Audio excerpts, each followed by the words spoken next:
Hey, welcome back, guys. It's Utopia Outdoors.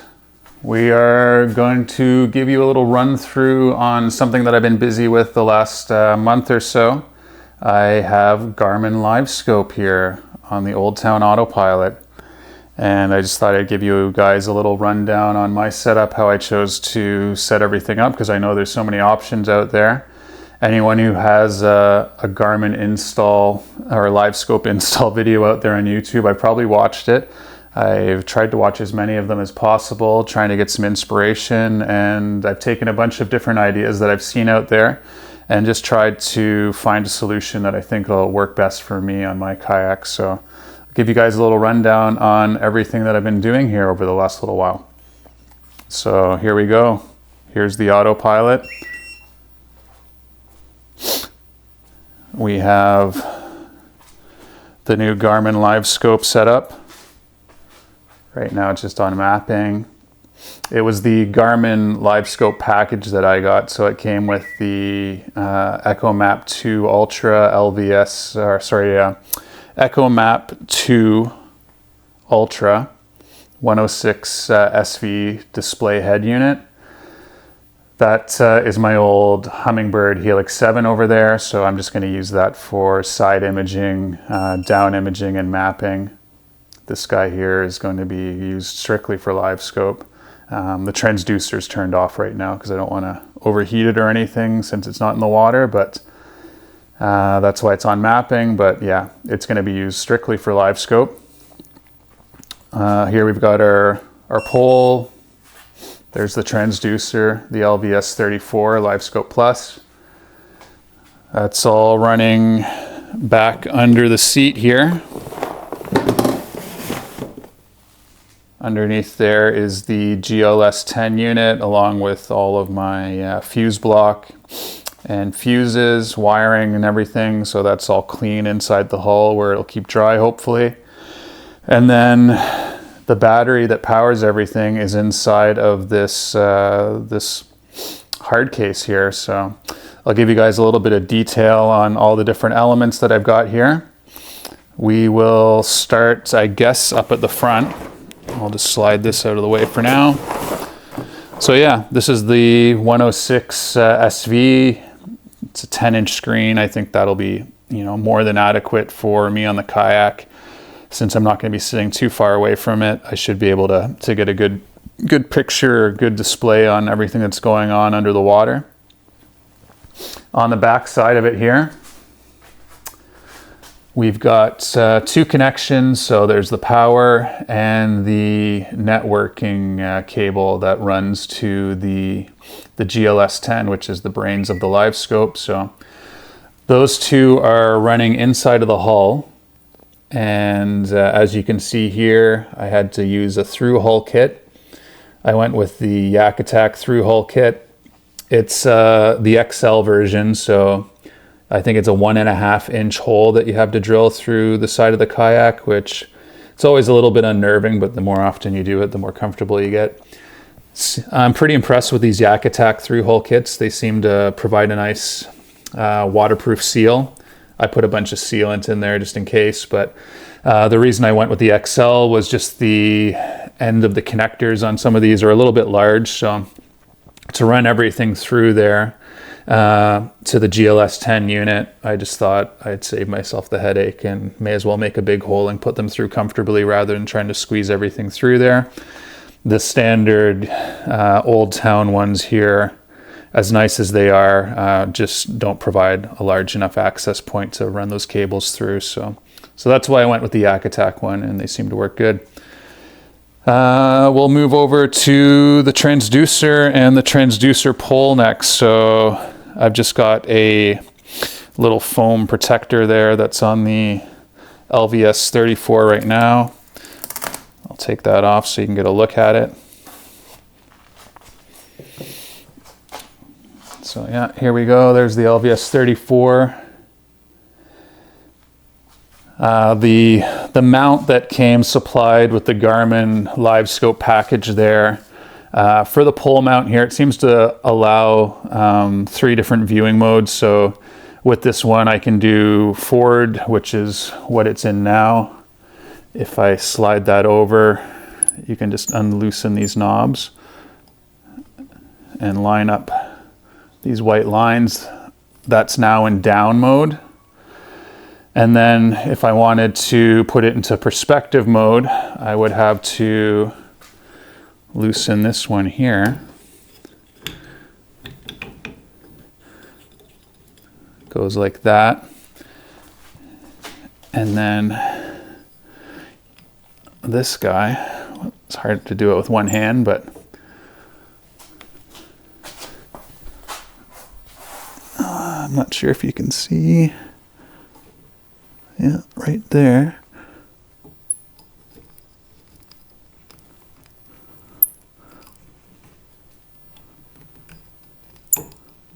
There we go. Now that would be in perspective mode. So you have to make sure you leave enough slack in the cable here so that it's not pulling when you switch between the different modes. But anyway, this is on a Railblaza hex mount pole. Pretty affordable by comparison to a lot of the poles out there, with some nice features.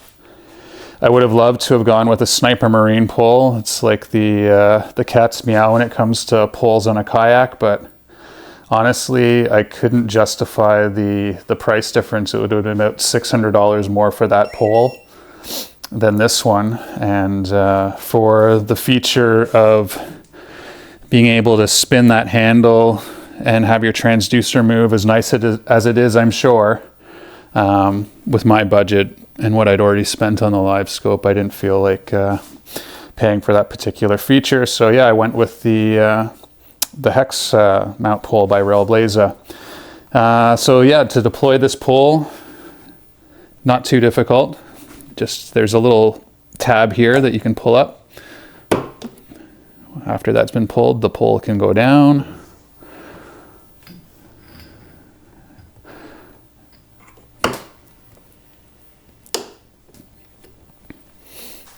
We'll just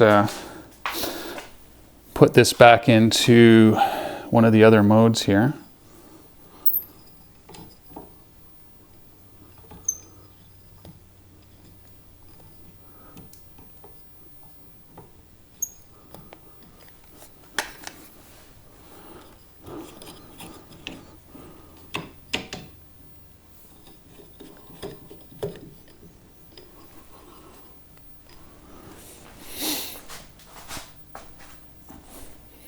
So yeah, if I want to deploy this, lift up here, drop that down, you can move it around. I'm kind of limited because I'm not able to move it around with everything with my stand here, but you guys get the idea. There's a little arrow indicator, so you always know which direction that your transducer is pointed in. I'll lift that back up. So pretty easy to use. You can adjust the length of pole that's in the water by just adjusting that bracket. The one thing that I was really impressed with, or a feature that I wanted when I got this, was the ability to remove this and the transducer. So there's little tabs here that can be undone. Those just slide open.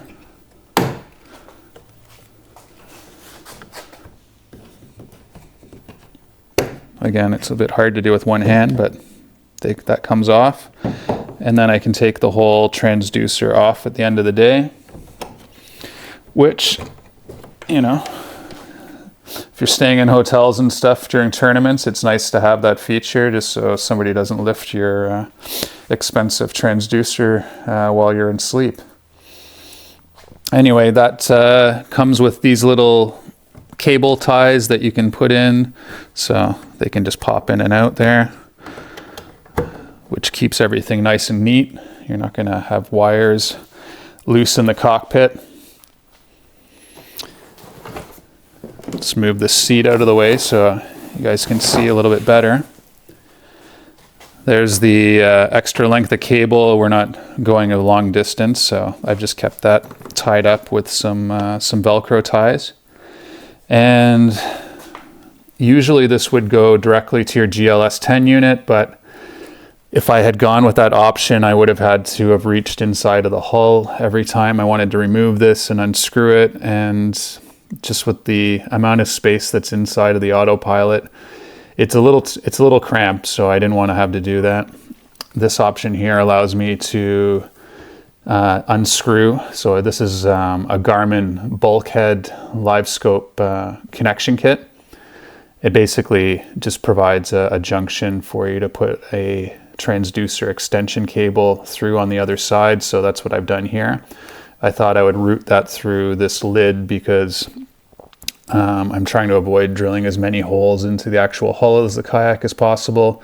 And I figured if I screw anything up, I can always order another one of these hatches. They're, available from Old Town for about, I don't know, 30 or 40 bucks. And although shipping is not that cheap on them, so you'll probably pay close to as much as shipping as the part is. But anyway, I went with that option. I did the same thing with my battery connections. So these are just Amazon SAE connections. I actually did screw up when I tried to put them side by side and realized after I drilled the holes that they weren't far enough apart from each other. So I ended up having to plastic weld that back together, but no harm done. That's the nice thing with doing it here as opposed into the actual hull of the kayak. So anyway, those I'll show you inside the hatch there in a second, but over here is the option for what I chose to do with the battery. This guy here, I'll just power down this unit and I'll show you what's inside the battery box. So I'll just undo these.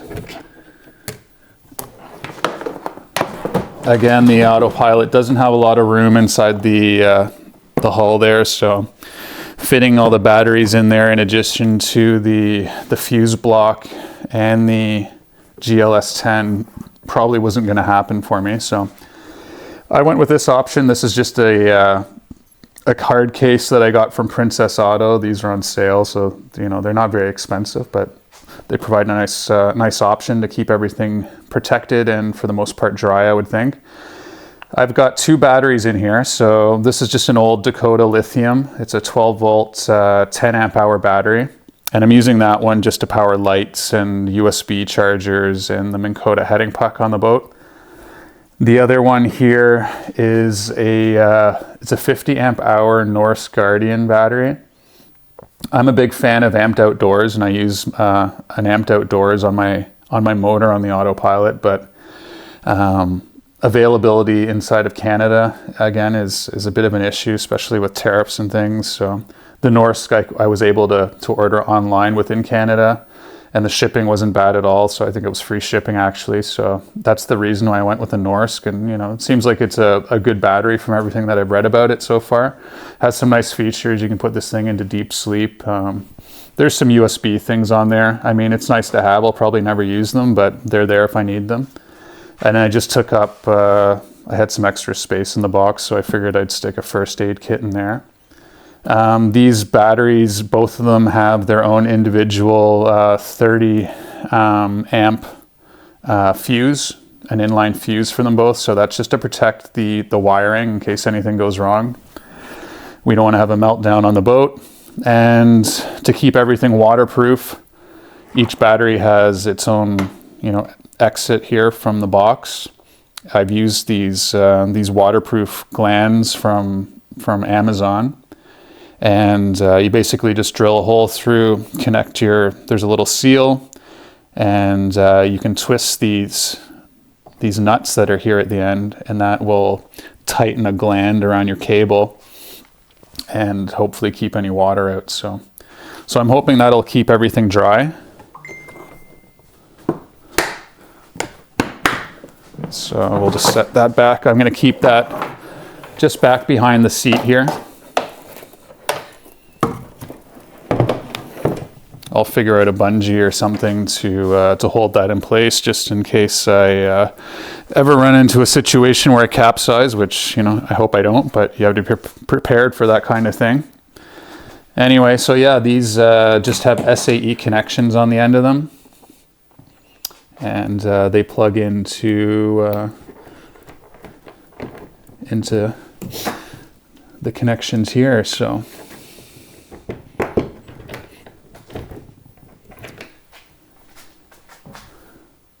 and power up everything. So that works great. The other one is, again, I mentioned going to the lights. So those are all controlled over here. I've got USB chargers in here that power my GoPros, and then my heading sensor too. So that's what all that stuff's about.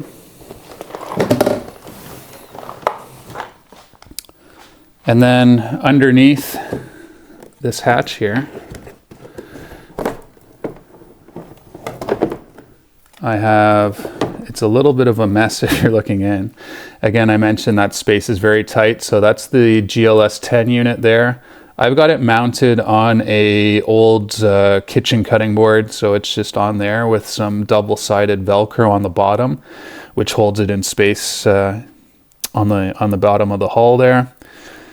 Shouldn't get wet at all. I've never had any issues with water inside of my hull, but even if it does get a little bit of water in there, it's lifted up enough on some small risers that unless I have a very big water issue, that should stay dry. And if I do run into that situation, then I've got bigger worries. So inside of this, it's just an old plastic sandwich container.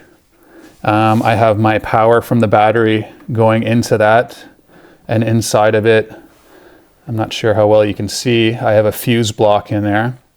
So this has connections going to the GLS 10 unit, the Echo Map unit, as well as the Helix fish finder that I've got too. So those are all in there. They've got all their own individual fuses that I match to the same size as the inline fuses on all of those electronics. So it's, I guess, essentially double fused for everything. But yeah, I just match those just because they have to have a fuse in place to work. So it keeps everything nice and clean though. So that's what I've got there. Again, I've got little just wiring, little labels on everything in there. If I took it all out, you'd be able to see a little bit better. But yeah, it all fits in there. It's not the most clean setup for wiring. It's a little bit of a mess, but with the way I have these connections set up here, I really should not need to be going in there on a regular basis for anything. I would just, plug in everything up front here, and that would cover it off. So that's pretty much how I have the unit running right now. I haven't had a chance to try anything out on the water yet, because where I live, it's New Brunswick, and I don't know if you can see outside, but we've got a lot of snow still, and all of our water is very, very hard right now. So, probably not until mid-April, beginning of May, but I'll have a chance to try this setup hopefully then. So, yeah, the big cheater box is installed here. We're gonna give it a try, see how we like it. It's something that I've been curious about for a while, and I am eager to see what fish are actually responding to when I'm throwing different presentations, different lures. So I think there's a big education piece here for using LiveScope. It's hopefully going to make me a little bit more efficient on the water, cut down on fishing dead zones. For multi-species tournaments where I'm trying to locate some of those apex fish like the muskie, I think LiveScope's gonna come in very handy for targeting those guys. So sturgeon as well, but yeah, I think there's a lot to be said for it. I know a lot of people have different opinions on LiveScope and whether it should be allowed or not, and as long as it's in the rules, I don't see anything wrong with it. if it's legal, all the more power to everybody for using it. I don't, it's just another tool. It doesn't catch fish on its own. I think you have to put everything together when it comes to all the information that you have available to you, and pair that with your experience, and, you know, hopefully it works out to make you more efficient on the water, which is, you know, ultimately the goal here. So yeah, if you guys have any questions about any of the stuff that I've done here, if you have any pointers on areas that you think I could improve this setup on, I'd love to hear it. You know, these kayaks are a bit of a rabbit hole that I've jumped down into, and it's always interesting. I don't think I've ever stopped learning different things from it. So yeah, hit me up in the comments if you have any suggestions, and hopefully you learned something from the video and can take something away from it if you're looking at installing LiveScope. So thanks very much, guys. Take care.